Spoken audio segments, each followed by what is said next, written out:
ችግር ጠይቆ ብቻ ሚካኤል አያልፍም፣ መፍትሄውንም ነግሮ ነው የሚሄደው። ችግርሽን አዳምጦ ትቶሽ አይሄድም፣ መውጫውንም አበጅቶ ነው የሚሄደው ሚካኤል። እንግዳውኑ አንቺን ቤት ይምጣ፣ የተናቀው ጎጆሽን ሊከፍትልሽ ይምጣ፣ የተዘጋው ነገርሽን ሊከፍትልሽ ሚካኤል ይምጣ። ይምጣልን። ይሄ መልአክ ደግ እኮ ነው፣ ይዋህ እኮ ነው። ዛሬ ያቆመን፣ እንቅፋቱን ያነሳልን፣ የጠላትን ወጥመድ የበጠሰልን፣ ጉድጓዱን የደፈነልን፣ ጠብቆቱ ፍቅሩ ረዳትነቱ ደርሶናልና እስቲ ይህንን ታላቅ መልአክ ቅዱስ ሚካኤልን ሁላችሁም አክብሩት። ሚካኤል በሎ በቸገረን ጊዜ የምንጠራው ዘመዳችን ነው። ሚካኤል በጨነቀን ጊዜ የምናለቅስበት ጓደኛችን ነው።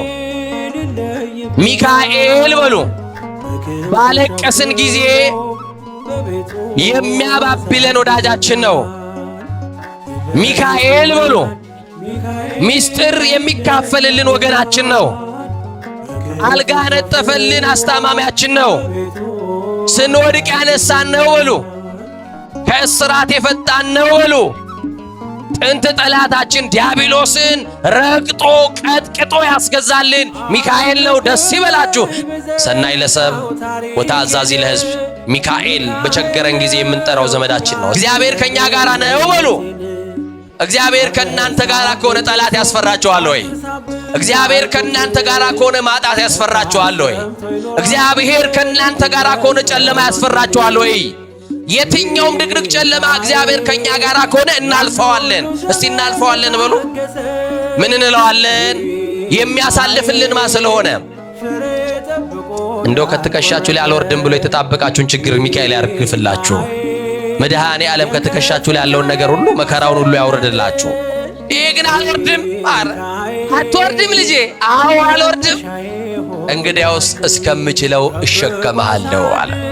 ማን ይሆን የተሸከመን ወገኖቼ? ማን የተሸከማችሁ? ስለዚህ ፈተናዎቻችሁ ሁሉ መውጫ ያላቸው ፈተናዎች ናቸው። መውጫ የሌለው ፈተና የለውም እግዚአብሔር። እንድትወርቁ አይፈተናችሁም እግዚአብሔር። ትፈተኑ ዘንድ የማይፈቅድ እግዚአብሔር ይላል መጽሐፍ። ከፈተናው ጋር መውጫውን ይሰጣችኋል ይላል። መድኃኔዓለም መውጫ ያብጀላችሁ። እኔና እናንተ ግን ለዓለምም ለእግዚአብሔርም የማንመች አስቸጋሪ ትውልዶች። ፀሐይን ጠዋት ስናገኛት እንሞቃታለን፣ ከሰዓት እንረግማታለን፣ ሲመሽ እንናፍቃታለን። የሚያምረውን እንጂ የሚያምርበትን የሚያቅ ትውልድ ጠፋ። አሁን እዚህ ውስጥ ብጠይቃችሁ እንዴት አለፍሽ የመከራን ቀን? እንዴት አለፍሽ ችግርን ቀን? እንዴት አለፍሽ የማጣትን ቀን ብልሽ መልሳላችሁ የላችሁም? አንድዬ ደግፎኝ በሉ። መልአኩ አሳልፎኝ በክንፎቹ ጋርዶኝ እዚህ ደርሳቸዋልና አመስግኑት። እግዚአብሔር ስሙ የተመሰገነ ይሁን። የቅዱስ ሚካኤል በረከት ረድኤት ጠብቆትና ጸጋ ክብር ከሁላችን ጋር ይሁን። እንኳን አደረሳችሁ። እዚህ የደረሳችሁ እግዚአብሔርን አመስግኑት። የተፈጠርንበት ዓላማ እግዚአብሔር ይመስገን ብለን ክብሩን እንድንወርስ ነውና ከዚህ ያላጎደለን አምላካችን የበደላችንና የኃጢአታችንን መብዛት በፊቱም ያሳየነውን የምግባር ጉድለት ሳይመለከት ከማያልቅ ልግስናው ከማይጓደል ቸርነቱ እድሜ የሰጠን ርትዕት በሆነችው በቀደመች ፍኖት በአባቶቻችን እግር ስር ያስቀመጠን አማኑኤል ምስጢር ገልጦ የረቀቀውን አጉልቶ የራቀውን አቅርቦ ለወዳጆቹ የተሰወረውን መግለጥ ያውቅበታልና በዚህ የትምህርት ክፍል ውስጥ ጌታ መንፈስ ቅዱስ እንደሚገባን ሁላችንንም ያስተምረን። ማን ያስተምረን? መናፍስት ያመጡትን የጎርፉን ፈሳሽነት ጸጥ ያደረክልን፣ ከጥፋት አድነ የሕይወት ወደብ ይሆንከን፣ የዘላለም ድነት መሸሻ ያለበት በባህር የተጨነቁትን የምታድን መድኃኔዓለም በዚህ ጉባኤ የተጨነቁ ልጆችን አረጋጋል። መድኃኔዓለም ሆይ በዚህ ጉባኤ መልስ አልባ የሆነ ጥያቄ ውስጥ ያሉ ለብቻቸው እየተነጋገሩ ጥያቄያቸውን ዘመድ ያልመለሰላቸው፣ ጥያቄያቸውን ወገን ያልመለሰላቸው፣ ጥያቄያቸውን ስልጣን ያልመለሰላቸው ልጆች አሉና ጌታ መንፈስ ቅዱስ ለእናንተ ለጥያቄያችሁ መልስ ይሆናችሁ። ታላቁ መልአክ ቅዱስ ሚካኤል በመንገዳችሁ የጠበቃችሁ፣ እንቅፋቱን ያነሳላችሁ፣ በእጆቹ ደግፎ ያነሳችሁ፣ ለመቆማችሁ ብርታት ይሆናችሁ ታላቁ መልአክ ቅዱስ ሚካኤል በጉባኤያችን አብሮን ይቆም። ጌታ መንፈስ ቅዱስ ከረዳን ካገዘን የአባቶችም ጸሎት ከረዳን በዚህ ዕለት የምንማማርበት የትምህርታችን ርዕስ የሚሆነው ሰናይ ለሰብ ወተአዛዚ ለሕዝብ ወውእቱ ርሁቀ መዓት ወብዛ ምሕረት ሚካኤል ውእቱ። የትምህርታችን መነሻ ሐሳብ አጠር አድርጋችሁ ርዕሱን እንድትይዙና እንድትረዱት ሰናይ ለሰብ ወተአዛዚ ለሕዝብ የሚለውን የትምህርታችን መነሻ ክፍል እናደርጋለን። ጌታ መንፈስ ቅዱስ አብሮን ይቆይ። እስቲ ቃሉን ከኔ ጋር ሰናይ ለሰብ በሉ። ወተአዛዚ ለሕዝብ ለሰው መልካም። እስቲ ወንዶች ብቻ ይበሉ፣ እናንተ ብቻ በሉ። ለሰው መልካም በሉ፣ ለሕዝብም ታዛዥ። አሁን እህቶቼ እናንተ ተራ ነው። ለሰው መልካም ለሕዝብም ታዛዥ። እስቲ ላስቸግራችሁ ሶስተኛ ጊዜ ሁላችንም በአንድነት እንጠራለን። ለሰው መልካም ለሕዝብም ታዛዥ። ማን ይመስላችኋል? ሚካኤል በሉ። ወውእቱ ርሁቀ መዓት ወብዛ ምሕረት ሚካኤል ውእቱ። እሱም ከመዓት የራቀ ለምሕረት የሚላክ ታላቁ መልአክ መልአከ ምሕረት ቅዱስ ሚካኤል ነው ይላል። ሚካኤል ለሰው መልካም ነው። መልካም ሰዎችን በሰፈር ፈልጋችሁ ማግኘት ይከብዳችኋል። ደግ ደጉን ፈልጎ ማግኘት ይከብዳችኋል። የኔና የናንተ ጠባቂ መልካም የተባለው ደጉና የዋሁ መልአክ ሚካኤል ነው። አክብሩት ከፍ አድርጋችሁ። ሚካኤል ባለበት ጠላት ዲያብሎስ ከዙሪያችሁ ይሸሻል። ማን ባለበት አልኳችሁ? ሚካኤል ባለበት ጠላት ይሸሻል። ሚካኤል ባለበት ሊያዋርድ የተዘጋጀ ጠላት ይዋረዳል። አሁንም በሕይወታችሁ እየፈተናችሁ ያስቸገራችሁን ጥንት ጠላት ዲያብሎስን ይሄ መልአክ ያሳርፍላችሁ፣ ከሕይወታችሁ ከመንገዳችሁ ያርቅላችሁ። እንኳን ሚካኤልን ጠርታችሁ የሚካኤል ስዕሉ ካለበት ዲያብሎስ መቆም አይችልም። ለምን ካላችሁ ጥንቱንም ያዋረደልን ጥንት ጠላታችን ዲያብሎስን ያሳፈረልን ማን ስለሆነ? ሚካኤል ብላችሁ ጥሩ። ዛሬ በዚህ ጉባኤ ማን ስለሆነ? ኧረ በደንብ ጥሩት። ማን ስለሆነ? ወጥተህ እስክትገባ የሚጠብቅ ሚካኤል ነው። እልል ብላችሁ አመስግኑት እግዚአብሔርን። ሚካኤል እሱም የመጀመሪያ ይቅር የሚል ከመዓትም የራቀ ለምሕረት የሚላክ መልአክ ነው። በቅዳሴያችን ክፍል ላይ ተውቦ ምሕረት ለሚካኤል ወብስራት ለገብርኤል፣ ለሚካኤል ምሕረት ተሰጠው ይላል። እስቲ ምሕረት ተሰጠው በሉ። የእናንተን ጸሎት ወደ እግዚአብሔር ይዞ ይሄድና ልጆቼን ማርልኝ ብሎ በስላሴ ዙፋን ፊት ለፊት ስላንቺና ስላንተ ኃጢአት ስላንተ ለቅሶ አንተ ስላለህበት ሁኔታ ወደ እግዚአብሔር ጸሎትህን ይዞ ልጆቼ ተጨንቀዋልና ጭንቀታቸውን ፍታ፣ ልጆቼ እያለቀሱ ነውና እንባቸውን ጠረግ እያለ ስላሴን ስለናንተ የሚለምን ደግና የዋህ መልአክ ነው። ስለ ደግነቱ አክብሮት፣ ስለ የዋህነቱ አመስግኖት እና ቅዱስ ሚካኤል በጥንተ ተፈጥሮው ከኢዮር ኃይላት በተባሉ ነገደ መላእክት ላይ ተሹሞ ነበረ። ሳጥናኤል የተባለ መልአክ በካደ ጊዜ እግዚአብሔር ባወቀ፣ አንድም ሳጥናኤል በካደ እግዚአብሔር ፈጣሪ ዓለማት ሆኖ ሳለ እኔ ፈጠርኳችሁ ብሎ ዲያብሎስ እግዚአብሔር ላይ ባመፀና በካደ ጊዜ በትህትናው እስቲ በትህትናው በሉ፣ ቀጥሎ በደግነቱ በሉኝ፣ በ99 ነገደ መላእክት ላይ አለቃ ሆኖ ተሾሟል። ትሁት ነው የእናንተ አባት ሚካኤል በትህትናው። ይሄ ብቻ አይደለም፣ ቀጥሎ በደግነቱ ይላል። ደግ ነው ሚካኤል። እስቲ ደግ ነው በሉኝ። እስቲ በደንብ ደግ ነው ሚካኤል በሉኝ። እኔ ባለፈው ነግሬያቸዋለሁ። ሚካኤልን ስለምወድ እኔ አልደራደርም። ሚካኤል የማይል ሰው ካለ አስወጣለሁ ዛሬ። ሚካኤል አትሉ? ደግ ነው በሉ እስቲ። እስቲ ስለ ደግነቱ በደንብ አክብሩታ። በጣም የሚገርማችሁ ከፍጥረት ከእመቤታችን ከቅድስት ድንግል ማርያም ቀጥሎ እንደ ሚካኤል ያለ ደግ የለም። ከፍጥረት ከእመቤታችን ቀጥሎ እንደ ሚካኤል ያለ የዋህ የለም። ርሩ ነው።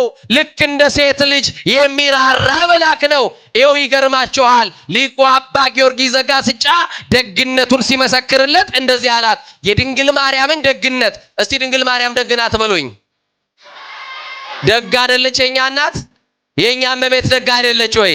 ወላዲተ አምላክ ደግ አይደለችም ወይ? ኧረ ያንቺ ናት፣ ደግ ናት። ድንግል ማርያም ደግ ናት። አዎ በጣም የሚገርማችሁ አባ ጊዮርጊስ ዘጋስጫ የሚያውቀው የድንግል ማርያም ደግነት ነው። ለምን ካላችሁ እመቤቴ ይላታል አባ ጊዮርጊስ ዘጋስጫ። እስቲ በሏት፣ እስቲ ድገሙና በሏት። ምስጋናሽ በስቶልኛ አምላክ እናት እንደ ምግብ በልቼው እንደ ውሃ ጠጥቼው ብለው ሊቃውንቱ ቅዱሳኑ እንደተመኙ አባ ጊዮርጊስ ዘጋስጫ እንደዚህ ይላል፣ ፍቅርሽን ይላታል። እስቲ በሏት፣ እስቲ ድገሙና በሉልኝ። እንደ ውቅያኖስ እንደ ባህር አብዥልኝ ይላታል። ድንግል ማርያም ፍቅሯን ታብዛላችሁ፣ ፍቅሯን ታብዛላችሁ። የአባ ጊዮርጊስ ዘጋስጫ እናት ድንግል ማርያም ፍቅሯን ታብዛላችሁ። ይገርማችኋል። ፍቅሯን ነው የለመናት። ፍቅርሽ ይብዛልኝ ወገኖቼ። የድንግል ማርያም ፍቅር የበዛለት ምስጋናዋን የሚያመሰግን ጣዕመ ውዳሴዋን ባንደበቱ ፍቅሯ በልቡ የተጻፈለት ሰው በሕይወቱ አንዳች ጉድለት አይገጥመውም። ምክንያቱም ደጓ እናት ድንግል ማርያም ለክፉ አሳልፋ አትሰጠውም። በዘርፋፋ ቀሚሷ ሽፍን ታደርገዋለች። ጠላት ሲመጣበት ድንግል ማርያም በጉያዋ ትሸሽጋለች። ዛሬም ጠላቶቻችሁ እንዳያገኟችሁ ድንግል ማርያም ተሸሽጋችሁ። ይገርማችኋል ወገኖቼ። አባ ጊዮርጊስ ዘጋስጫ የእመቤቴን ፍቅር ጠንቅቆ ያውቀዋል። ደግሞ ከመላእክት ሲመለከት እንደ ሚካኤል ያለ የዋህ እንደ ሚካኤል ያለ ደግ አላየምና እንደዚህ አላት፣ ወሚካኤል ከማኪ ርሩ አላት። ሚካኤል እንዳንቺ አዛኝ ነው አላት። ደስ ይበላችሁ።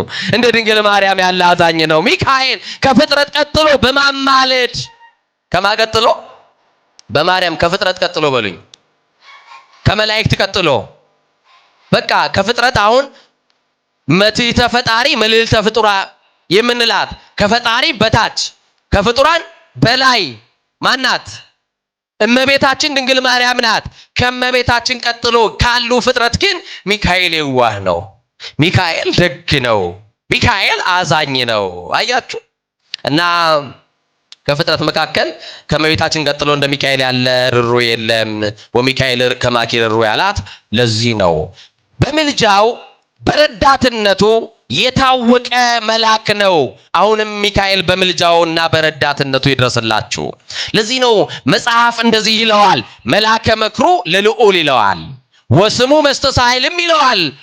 በብሉይ ኪዳን በመከራ ለነበሩ ቅዱሳን ሁሉ ረዳትና አዳኝ ቢሆናቸው መጋቤ ብሉይ ተብሏል። እስራኤልን የመገበ ነው።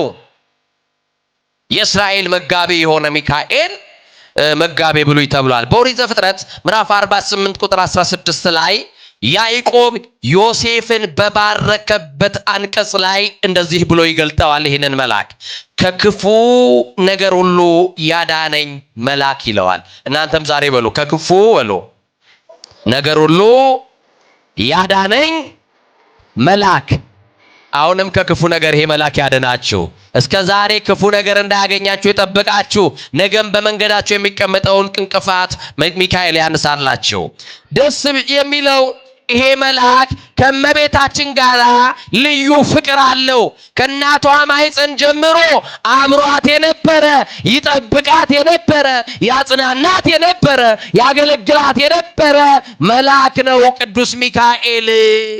ሚካኤል ለእመቤታችን ለቅድስት ድንግል ማርያም ብቻ አይደለም። ብዙ ለምናውቃቸው ኢትዮጵያውያን ቅዱሳን በተለይ ለእነ አቡነ ተክለ ሃይማኖት ኢትዮጵያዊ ጻድቅ ብፁዕ ወቅዱስ ብርሃነ ዓለም አቡነ ተክለ ሃይማኖት ወንጌል እየሰበኩ በኢትዮጵያ ምድር ላይ ያለውን አለማመን ጨለማ ነው።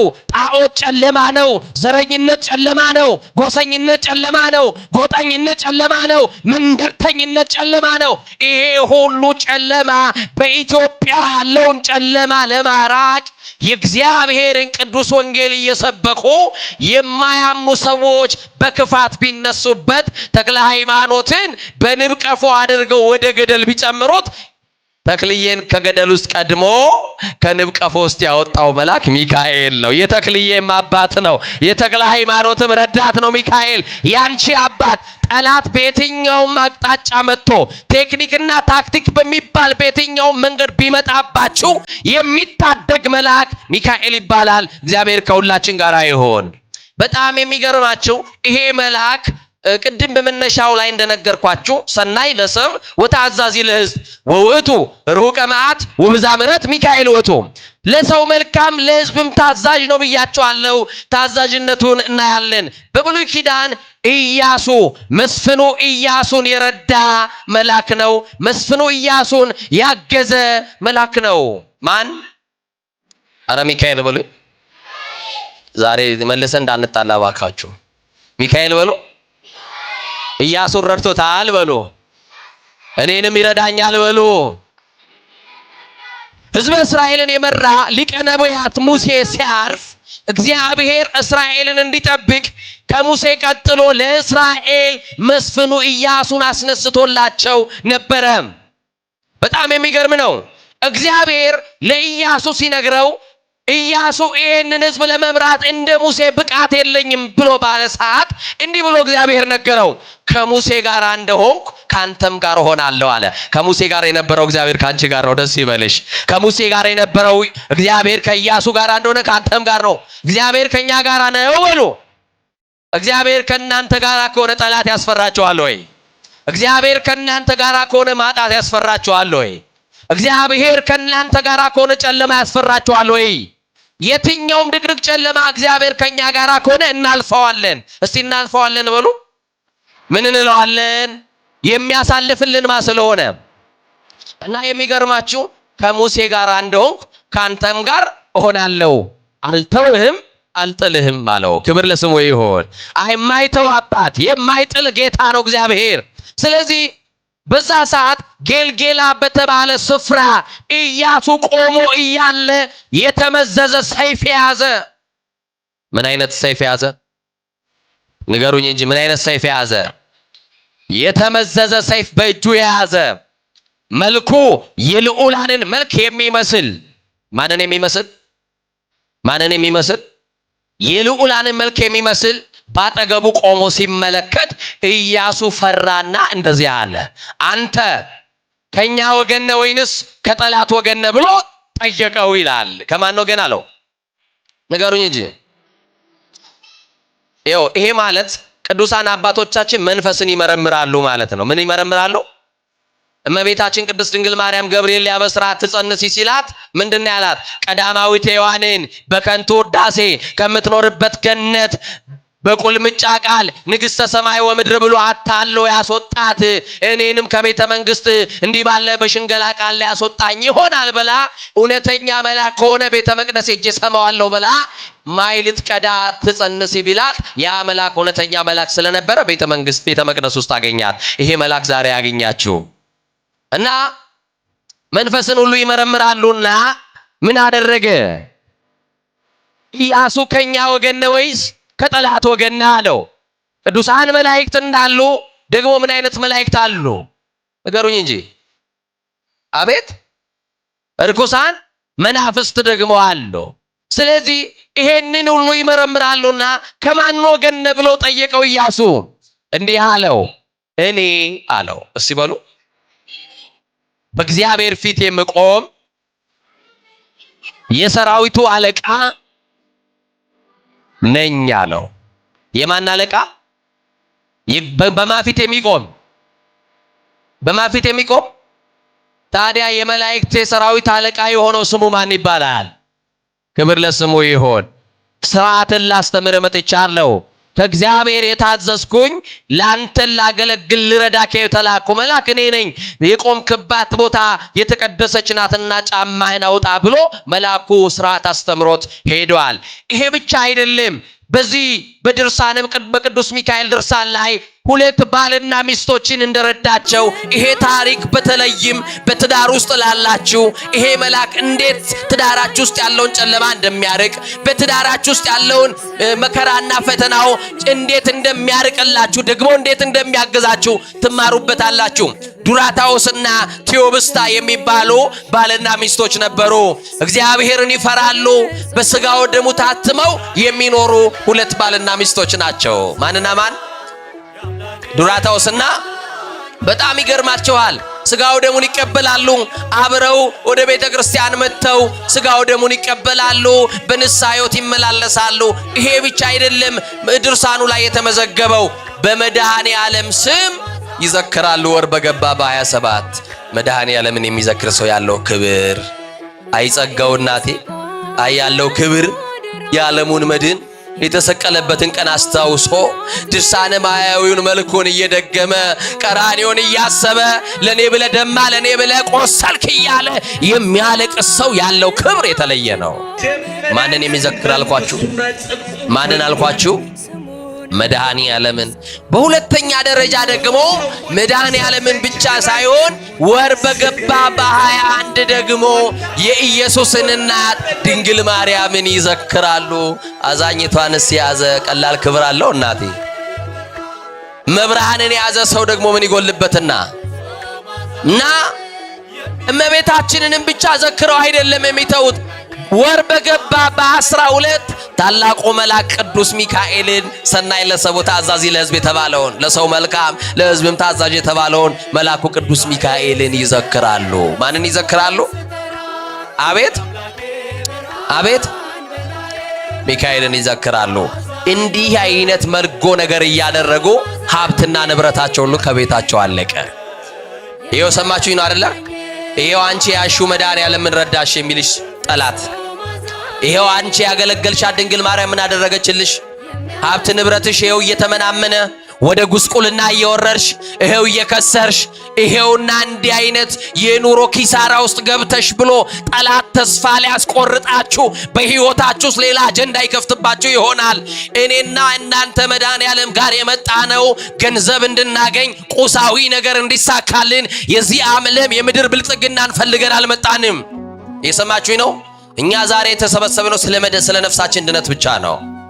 የሰማችሁኝ አይደል?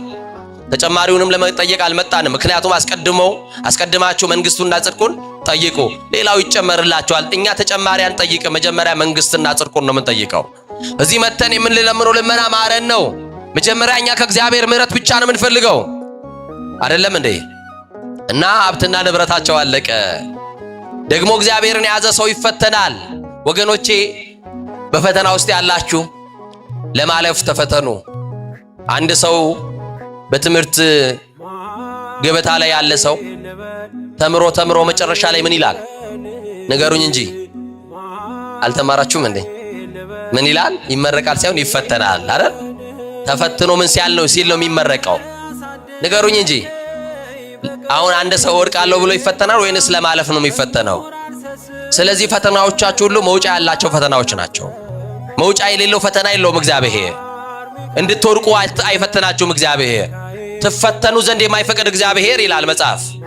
ከፈተናው ጋር መውጫውን ይሰጣችኋል ይላል። መድኃኔ ዓለም መውጫ ያብጀላችሁ። ዙሪያው ገደል ሆኖባችሁ ተጨንቃችሁ ያላችሁ ሰዎች እግዚአብሔር መውጫውን ያሳያችሁ። እና ገንዘባቸው ሁሉ አለቀ። የመልአኩ ዝክር ደረሰባቸውና ምን እንደሚያደርጉ ተጨነቁ።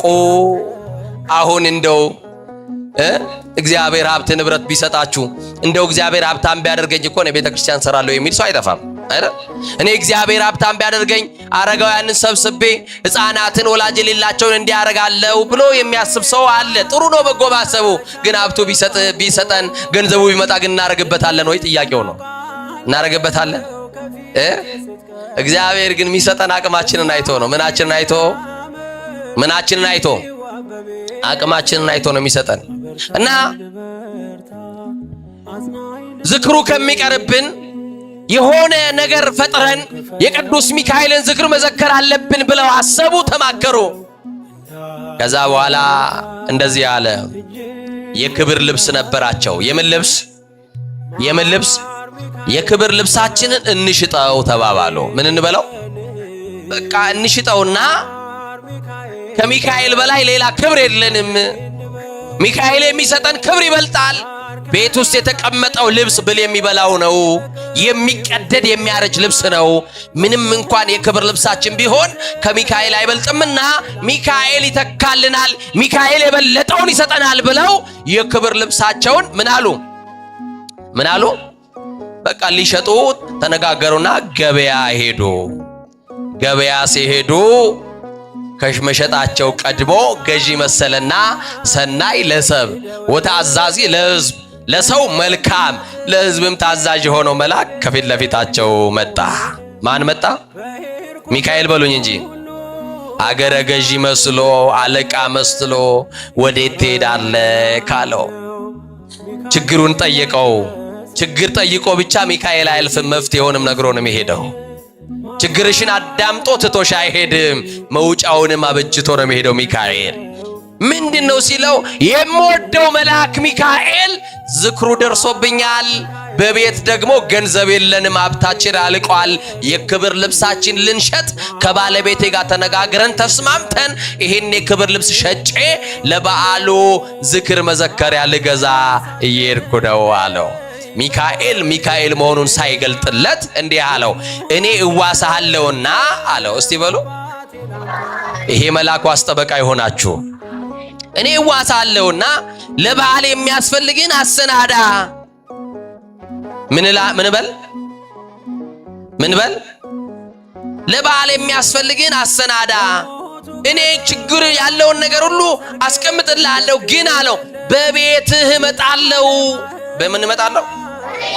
በቤትህ እመጣለሁ። በቤትህ ስመጣ ደግሞ አንድ ዓሣ እንድታርድልኝ እፈልጋለሁ አለው። ምን እንድታርድልኝ? ያንን ዓሣ ግን እኔ ሳልመጣ ምንም እንዳታርደው፣ ወደ ቤትህ ግን እመጣለሁ አለ።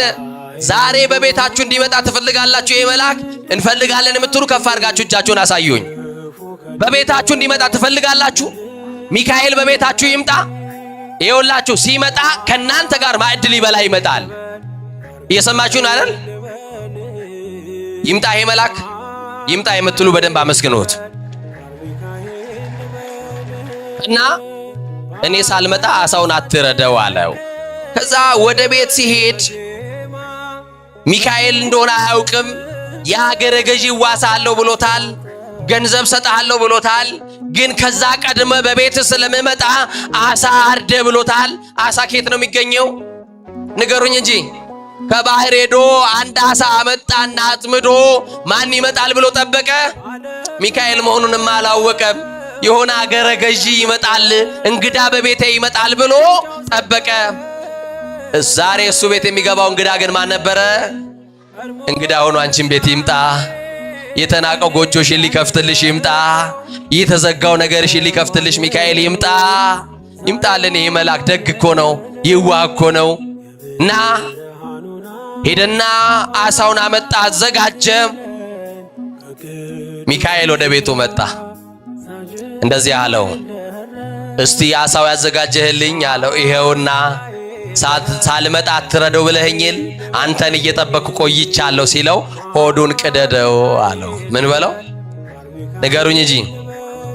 እሺ ያለና በመልአኩ ፊት ለፊት ሆዱን ሲቀደው 300 ዲናር ወርቅ በዓሣ ሆድ ውስጥ ተቀምጦ አገኘ። እስቲ አመስግኑ።